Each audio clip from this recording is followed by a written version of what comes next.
So I reviewed Destabilizing rounds when they first debuted a while back, and I said that I was not very impressed with them, at least not in the way that I was with a perk like Incandescent. But Bungie recently buffed this perk dramatically. Its internal cooldown is now a mere 1.5 seconds compared to the 4 that it had been. It now also grants volatile rounds for 2 seconds if any targets are hit by the volatile burst from the initial final blow.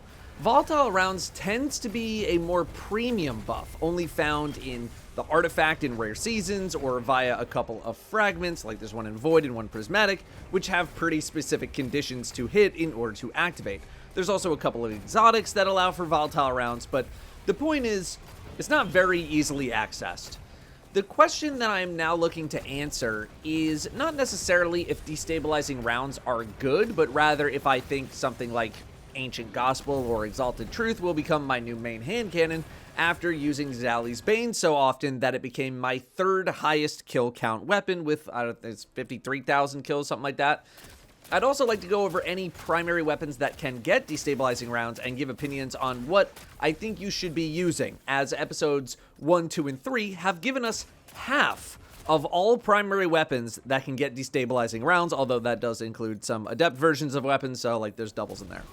In case it's not implied already, destabilizing rounds are pretty good now. It is proccing at now more than double the rate that it used to proc at. It is giving volatile rounds, which is an insanely strong effect, on top of providing anti-barrier capabilities, allowing people to get off solar for once. There is zero question as to whether or not it's a good perk now, because it is. But I would like to talk about some common pairings and see what might be the best thing to pair with destabilizing. The criteria that I did for testing was that I just wanted to use these, we're going to start with Void hand cannons, but these Void weapons in the same spots where I would use my Zali's Bane. Tinasha's and Zali's is one of my go-to loadouts, and I tend to use it on something like Prismatic Titan, which doesn't really need any specific weapons since their main build is all based on abilities. Obviously, the more you build into the weapons that you're using, the more benefit you are going to see, but I really just want to see how they would do on their own with minimal to no build crafting, just raw gun damage and perks. Also, if I tested every single build and content environment, we would be here for hours, and, you know, we all got stuff to do. I've been comparing to Zali's Bane, so let's stay in hand cannon world for now.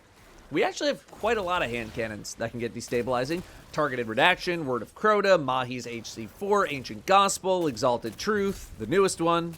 Targeted Redaction is probably going to be last on my list because it can get destabilizing rounds and, like, Outlaw. I don't hate Outlaw. I just think we can do better.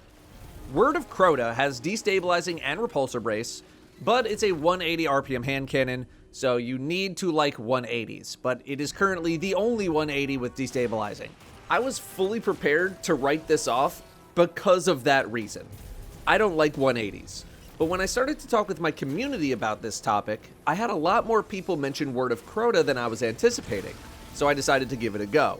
And I will admit, the experience was not as bad as I remember it being whenever I last played with a 180. It's still not my favorite, but it wasn't as bad as I remember. And 180s are actually pretty good in the grand scheme of pumping out damage, which is also nice. Now, Word of Crota technically has a couple of roles that might be interesting. Dragonfly destabilizing, and then the typical Repulsor destabilizing. We'll talk about Repulsor in a moment, but Dragonfly destab is a bit of a rarer combo, and it sounds really fun. And Crota weapons have the origin trait Cursed Thrall, which adds another potential explosion. And while this seems really fun to make happen, 3 explosions plus volatile, it just kind of felt like overkill a lot of the time in lower end content. Like things were dying well before certain explosions would even happen. But in something like Grandmaster World with Nightfalls or even Expert Nether, where things have more health, stacking all of those explosion effects can make a little more sense. Things will stay alive long enough to actually be hit by all of those explosions, so the overkill experience isn't nearly as bad. In exchange, you need to make sure that you're fighting stuff that tightly clusters up, which in the Nether happens somewhat often, but in GMs, maybe not as much. Brim, can I help you? Get the hell off here. Get off here. Oh my god. Now I gotta record with the dog on my lap. Oy.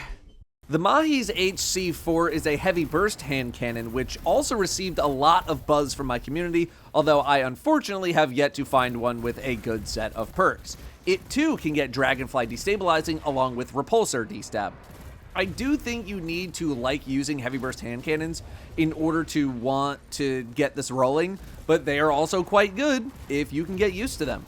Mahi's is actually both the easiest and maybe the hardest to get though, since it's a random world drop. You have almost no control over getting one. Then we have things like Ancient Gospel and Exalted Truth, more traditional 140 RPM hand cannons that have the biggest mass appeal.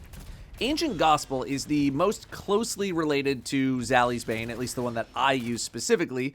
My Zali's has Incandescent and Explosive Payload. Ancient Gospel gets Destabilizing and Explosive Payload. It's a 1-for-1 trade, of which both of those perks are now on more similar power levels. Despite that, and I'm being 100% honest when I say that I am not the biggest fan of Ancient Gospel, purely because of the sound that it makes when it shoots. I genuinely do not like it, and that has impacted my experience so much that I don't really want to use it that much, at least right now anyway. Now, outside of that, trying to be a little more objective, I think I was expecting it to perform a little bit better than it did. Although, after doing some testing in Expert Nether, I went back through with my Zali's Bane and did the same thing, and had an incredibly similar experience, like almost the exact same, which made me feel a little underwhelmed by this roll. Like, I thought I was gonna have a different or better experience, but it was the same, so like I was underwhelmed that it was the same, which really doesn't make that much sense. Explosive Payload is still a very solid perk, and this combo does not come on any other Void hand cannon right now, so if you want Destabilizing Explosive on a hand cannon, you better start grinding Garden of Salvation. The fact that you need to either get lucky in a raid or grind out red borders of both this and Word of Crota will likely deter a lot of people from getting these weapons though, but fortunately there are other options. Next, we'll go to Exalted Truth from Trials, which has a more tolerable sound effect when fired, although not personally my favorite. It's more of like a pinpoint feel to it, but still kind of plinky. Also, Trials got a significant buff to how much loot that it drops, so this one shouldn't be as bad to get. And we have many combos here, including the classic D-Stab Repulsor Brace, of which Repulsor Brace just got indirectly buffed. So let's finally talk about that and this more traditional perk combo here. Repulsor Brace procs whenever you get a kill on a Void debuffed target. Repulsor Brace was indirectly buffed because you normally pair it with Destabilizing Rounds, which should be providing many opportunities to proc Repulsor Brace, since you should have more Void debuffs on your targets. But if any other source of damage kills the target other than your weapon, like the bullet that you fire from it, you will not get the overshield, creating this inconsistent experience with volatile rounds, although it's not felt as much in lower difficulty content. You want the bullet to get the kill, but you also need the enemy to be debuffed, so there's this weird dynamic of trying to not kill things with volatile, which feels very counterintuitive to the whole setup. On top of that, there is an internal cooldown of some kind on Repulsor, or at least it feels like there's one, which can also make the experience feel inconsistent at times. In the Nether, the overshield is only a small portion of your health, but I'm guessing that's due to how health and shield scaling works in there. But this too can create the feeling of, is this even doing anything right now? But in the spots where you can make Repulsor Brace happen more regularly, I would argue that you maybe don't even need the overshield at that point, unless you're a Titan running some kind of overshield based build, in which case, go nuts. If you're able to trigger the overshield that often, you are killing stuff so well that the defense might feel kind of worthless, and I'd rather just go for even more offense. This is all sans build crafting though, so there are plenty of worlds where Repulsor doesn't need to rely on destabilizing rounds in order to trigger. I'm thinking off the top of my head, Briarbind's Warlock as an example. Now, I know I just gave a lot of reasons to maybe not like Repulsor, but I still think this combo is good, or at the very least, much better than it was before. You just need to be aware of those potential inconsistent moments in higher difficulty content if you're not running with some other form of void debuff. I liked it most for intermediate content, where I believe you're getting maximum value from an offense and defense perspective. Next, we have some stuff on Exalted Truth specifically, like D-Stab One for All and D-Stab Demoralize, which is a new perk that's basically like Dragonfly, but it'll put Weaken on targets instead. Destabilizing Rounds does not proc on One for All, and if it did, this might be my automatic go-to. Now, you guys know, I love One for All a lot. I think it's one of the best perks in the game on a primary weapon. But even without the two having much synergy, I think these two individual perks on their own are so good that it is not a bad idea to roll with such a weapon anyway. What sucks is that, like, Firefly works on One for All with my Midnight Coup, so you would think that D-Stab would work in a similar way. It doesn't. I think in higher end content where I'm not really build crafting into my weapons too hard, like, for example, I'm a Prismatic Titan, this or Dragonfly is the combo that I would be going with simply as a one-for-all enjoyer and not needing to worry about my volatile procs not perfectly lining up with Repulsor Brace or like whatever. It's just damage with some more damage. Although I would recommend some reload speed bonuses if you can get them. D-Stab and Demoralize, on the other hand, felt okay. I do not feel like you need to spam Weaken everywhere in lower tier content, but I'm also not opposed. And, you know, if it works with your build, okay. It just feels like a win more thing in anything legend or below in terms of difficulty. Although I'm sure there are plenty of fringe cases where you can go from like a 2-shot to a 1-shot kill, which is really convenient. Also, I'm thinking about the fact that Weaken lets you do 15% more damage to that target, while One for All buffs your weapon's damage by 35%. Now granted, 15% as a debuff, which applies to all damage from all sources, including teammates, versus 35% on only your weapon, your primary weapon. That's kind of like a case-by-case basis. If you're by yourself, yeah, One for All is probably not going to be a bad play unless you specifically want Weaken to then use another weapon or use your build or something. But if you're in a team, I think the team overall would benefit from the weakening effect more than you as an individual could benefit from One for All. But again, how much does that really matter in like the lower tier content? Basically not at all. Overall, though, arguments can be made for basically every single combination of destabilizing rounds and the 5 main perks we just discussed. Dragonfly, Repulsor Brace, One for All, Demoralize, Explosive Payload. I think they all have their benefits and their drawbacks. I think all of them have a place in the game, but some are obviously better than others in certain situations. But if I saw you using any one of these roles almost anywhere in the game, I wouldn't question it at all. Like, destabilizing rounds are that good and can be easily paired with any of those 5, and probably paired with other perks too, although these are just the more high-octane, synergistic options.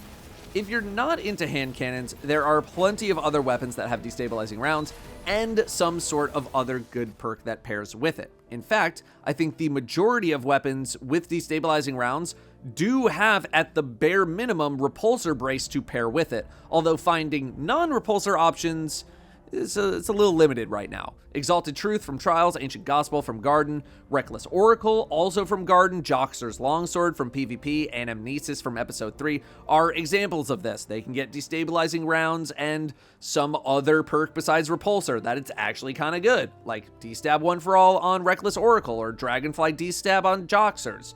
I've only heard great things about Joxer's, which is a heavy burst pulse. You can maybe think of it as a legendary Graviton Lance alternative with some of the stuff that it can get. And Amnesis, a bow, can get a wider range of options too. Otherwise, very generally speaking, the newer something is, the more likely it is to have better or more perk combinations to work with. If slower RPM auto rifles ever get a buff, Age-Old Bond from Last Wish is going to be something to keep your eyes on, although I've already been hearing some decent things about it. You got a Grid Skipper recently, you can throw that on. If you farmed a Recluse with Repulsor D-Stab, if SMGs get a little more love, that's going to be another weapon, although I feel like it's still probably a pretty good weapon right now. The same goes for the Title SMG, which I gave the award of the most vaulted and probably least used weapon of all time, although another opportunity to get the Title SMG is likely coming soon. dig through your vault, find those old void weapons, blow the dust off of them, and organize a bit. If you don't have those kinds of rolls, maybe because someone told you that the perk combination hasn't been good since its inception, now is the time to start hunting them down. They are scattered through all parts of the game, so even if you only like to do one thing, the chances are high that the activity that you primarily play has some kind of option to grind for. And I definitely didn't even mention all of the options in the game either. Remember, this was all done, no build crafting, no artifact, nothing. This was gun and perk only, and I'm pretty impressed by the results overall. This one buff has made so many weapons now not only usable, but potentially top tier as a result. So let me know what kind of builds you've been cooking up with these destabilizing buffs. I can see Titans having a lot of fun with this since they have like volatile and overshield based aspects, but there's plenty of room for the other classes to experiment as well. Thank you very much for watching. I will see you next time.